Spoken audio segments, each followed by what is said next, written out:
সেজে আমি হাজির হয়েছি, উপহার কি কি পাবো লিস্টি করেছি। হ্যাঁ guys, welcome to my channel. আমার চ্যানেলে তোমাদের সবাইকে অনেক অনেক স্বাগত। আই হোপ তোমরা অনেক অনেক ভালো আছো, আর আমি এই কেটে যাচ্ছে তোমাদের আশীর্বাদেই আর কি। তো রাধে রাধে বলে আজকে এই ভিডিওটা স্টার্ট করছি বন্ধুরা। আর আজকে কিন্তু ঘুম থেকে উঠেই ভিডিওটা স্টার্ট করে দিয়েছি, কারণ আজকে হচ্ছে জামাই ষষ্ঠী। তো গাইস জানি ভিডিওটা পোস্ট করতে অনেক লেট হয়ে গেছে, কিন্তু কি করবো বলো, এই গরমে না ভালো নেই। মেন কথা হচ্ছে আমি এই কয়েকদিন আর টাইম পাইনি, তো এখন একটু ফ্রি আছি, তাই ভাবলাম যে ভয়েস ওভার দেওয়া যাক। তাই জন্য চলে আসলাম ভয়েস ওভার দিতে আর তোমাদের সাথে ষষ্ঠীর ভিডিওটা শেয়ার করার জন্য। তো ঘুম থেকে উঠে আমি কিন্তু ভিডিও শুরু করে দিয়েছি। দিদি ফুল তুলছিল, তো সেটা দিয়ে শুরু করেছি। আর এদিকে মা চান টান করে পুজো দিয়ে পুরো রেডি হয়ে গেছে, তার কারণ মানে জামাইকে আশীর্বাদ করবে। আর এইবার কিন্তু আমাদের বাড়িতে প্রথমবার জামাই ষষ্ঠী হচ্ছে। আর তোমরা তো জানো যে জানুয়ারি মাসে দিদির বিয়ে হলো, আর এইবারই প্রথম কিন্তু ওদের ষষ্ঠী। তো দেখো পুরো রেডি সেডি হয়ে বসে গেছে জিজু এখানে আশীর্বাদ নেওয়ার জন্য আর ফোঁটা নেবে বলে।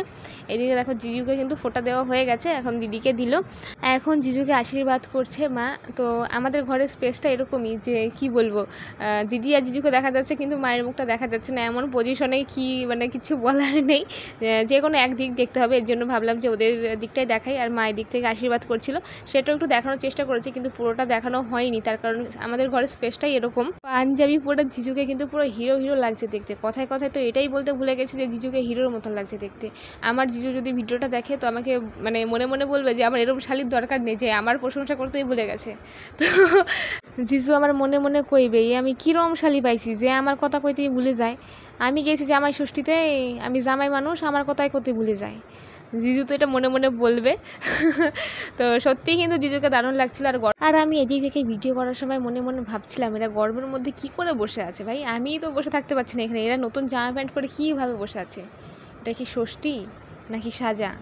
আমি তো এটাই ভেবে পাচ্ছিলাম না, এটা কি জামাইকে সাজা দেওয়া হচ্ছে নাকি জামাইকে আদর করে খাতির যত্ন করা হচ্ছে। দিদি আর জিজুর আশীর্বাদ করা হয়ে গেছে, এখন ওরা খাওয়া শুরু করে দিয়েছে। আরে আরে আমি ক্যামেরার এইদিকে রয়েছি, ক্যামেরার এই পাশে, আমাদের কি তোরা চোখে দেখতে পাস না? তোরা একা একাই খাতেছিস, আমার কথা ভুলে গেছিস নাকি যে আমার বোনটা আছে? আর জিজুরে করছি, তুমি কি শালির কথা ভুলে গেছো নাকি যে শালিরে তুই একা একা খাচ্ছ? তুমি মানলাম তুমি ষষ্ঠীতে আইছো, তাই বলে আমরা তুই একা একা খাবা? এটা তুমি ঠিক করলা? সকালবেলার খাওয়া দাওয়া আশীর্বাদের পর্ব শেষ। তারপর আমি দিদি আর জিজু রেডি হয়ে বেরিয়ে পড়েছি মামা বাড়ি যাওয়ার উদ্দেশ্যে। আর ভাই নিতে এসেছিলো, তো টোটোতে করে আমরা চলে আসলাম মামা বাড়িতে। তারপরে এখন আমরা এখানে এসে খাচ্ছি ফ্রুটি। সবার খাওয়া হয়ে গেছে, তারপর আমি বলছি দেখো দেখো ফ্রুটি দেখো, ভিডিও তো করা হয়নি। তারপর সবাই মিলে আমরা গরমের মধ্যে খেয়ে নিলাম ঠান্ডা ঠান্ডা ফ্রুটি। আর জিজুকে এখন মামা বাড়ি থেকে আশীর্বাদ করবে। দেখো জিজুকে বসেও দিয়েছে আশীর্বাদ করার জন্য। এখানে মামি ফোঁটা দিল, মালা পরালো। এটা হচ্ছে বড় মামি, ফার্স্টে বড় মামি আশীর্বাদ করছে, আরও অনেকেই আশীর্বাদ করবে, দেখতে থাকো। আমার তিনটে মামি কিন্তু আশীর্বাদ করবে। এখন বড় মামি পালা চলছে, মানে বড় মামি মানে বড় তো তাই হচ্ছে আগে করছে।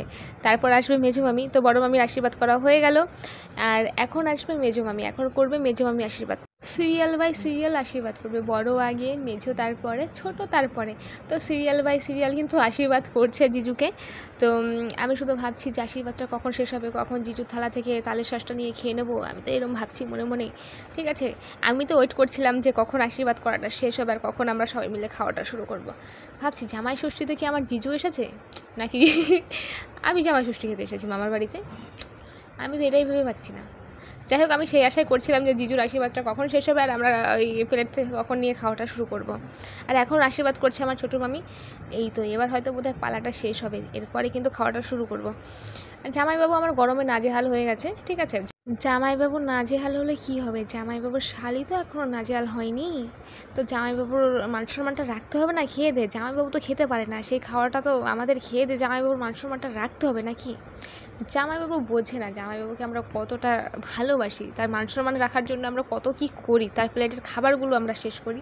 তাহলে তোমরা একটু বোঝো। ঠিক আছে, জামাইবাবু এটাই বোঝে না যে তার শালিরা তাকে কত ভালোবাসে, তার খাবারগুলো খেয়ে সব পরিষ্কার করে দেয়।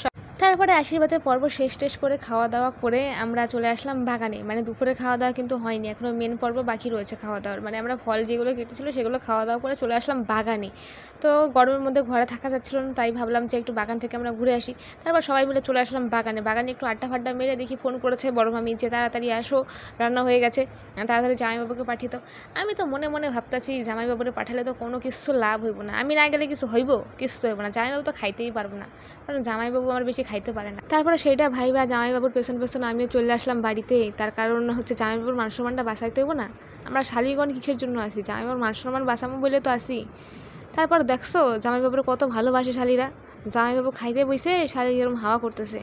জামাইবাবু আমার মিনিট 10-এর জন্য ফেমাস হয়ে গেছিলো, ঠিক আছে, যার জন্য মানে জামাইবাবুর ছবি সবাই তুলতেছিল। এই বলছে আমার ফোনে তুলে দে, ও বলছে আমার ফোনে তুলে দে। ভাবলাম কি যে জামাইবাবু কেমন ভাইরাল হয়ে গেছে নাকি, ফেমাস হয়ে গেছে, তাহলে তো জামাইবাবুর সাথে আমরাও একটা সেলফি তোলা লাগে, এরকম একটা ভাবতেছিলাম। তারপরে দেখি খাওয়া দাওয়া হয়ে গেছে, এরকম ভাবতে ভাবতে আমার আর সেলফি তোলা হয় নাই। খাওয়া দাওয়া করার পরে আমরা না আবার চলে আসছিলাম বাগানে কিছুক্ষণ আড্ডা ফাড্ডা মারার পরে আমি আর আমার দাদা গিয়ে চুরি করে নিয়ে এসেছি বাদাম, ঠিক আছে। আমি আর আমার দাদা, মানে এটা আমার পিসির ছেলে, তো দাদা দুজনে মিললে চুরি করে নিয়েছি বাদাম। তারপরে আমরা এখন বিকালবেলা চলে আসছি মাঠে ঘুরতে, ঠিক আছে। এইভাবে কিন্তু আমাকে দিনটা আজকে কাটছে। গরমে একদম নাজেহাল অবস্থা হয়েছিল সবারই কম বেশি, ঠিক আছে, কিন্তু জামাইবাবুর থেকে আমরা একটু কম হয়েছিল আর কি। তারপরে বিকেলবেলা আমরা সব সৈন্যগণ্যরা মিলে চলে আসলাম মাঠে ঘুরতে। আর মাঠের এই জায়গাটা কদবেল গাছ আছে, আর এই গাছটার মধ্যে প্রচুর কদবেল ধরছে। আর এই যে দেখতেছো কেরম ঘাস, টিভিতে দেখো না মাঠের মধ্যে কি সুন্দর ছোটো ছোটো ঘাস থাকে, এই মাঠের মধ্যে দেখছো কেরম ছোটো ছোটো সুন্দর টিভির মতন সুন্দর একটা মাঠ। তো কদবেল গাছে তো প্রচুর কদবেল ধরছে, তো সেগুলো আমরা পাড়ার পরে আমার দাদা দাঁত দিয়ে ভাঙছে একটা কদবেল, দেখে অন্তরে কিছু হয় না কদবেলের ভেতরে। ভাবলাম কয়েকটা চুরি ভুরি করে বাড়ি নিয়ে যাবো, সে আর হলো না। তারপরে পেছন দিকে ঘুরে দেখি এরা গভীর আলোচনায় বইছে। আমি তো চিন্তায় পড়ে গেলাম যে এটা কী এত গভীর আলোচনা করতেছে। তারপরে শুনতে শুনলাম কি এরা আলোচনা করতেছে এই জমির মালিকটাকে, এই জমির মালিকটাকে যে এত সুন্দর চাষ করছে, যে পাট গাছ একটাও দেখা যায় না, দেখা যায় খালি ঘাস, তো সেটাই আলোচনা করতেছিল। তারপর ওরম করে কিন্তু আমাকে সারাদিনটা কাইটা যায়। তারপর সন্ধ্যাবেলা আমরা কিন্তু চলে আসি ঘুরতে একটা শিব মন্দিরে। এখন আমরা এখানে বসে একটু গল্প গুজব করুম, তারপর কিন্তু বাড়ি যাবো। আর এই যে শিব মন্দিরটা এখন তো রাত হয়ে গেছে, তো তাই বন্ধ, নাহলে খোলা থাকলে সব কিছু তোমাকে ঘুরে দেখাইতাম। তারপর আমরা ঘুরে বাড়িতে চলে আসছি। এখন আমরা আবার পাস্তা খাইতেছি, বুঝছো, মানে আজকে সারাদিন শুধু খাওয়াই আর খাওয়া ছাড়া আজকে কোনো গল্প নাই।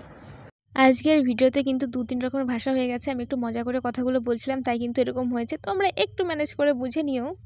আর জামাইবাবু ষষ্ঠীতে এসে গরমে সাজা পেয়েছো নাকি আদর যত্ন খাতিরে পেয়েছো, সেটা কিন্তু অবশ্যই কমেন্ট করে জানিও। তো ভিডিওটা এখানে শেষ করছি। ভিডিওটা ভালো লাগলে লাইক কমেন্ট শেয়ার, আর হ্যাঁ চ্যানেলটা কিন্তু সাবস্ক্রাইব করতে ভুলো না, ঝটপট চ্যানেলটা সাবস্ক্রাইব করো। আজকের মতন এখানে টাটা, দেখা হবে নেক্সট ভিডিওতে।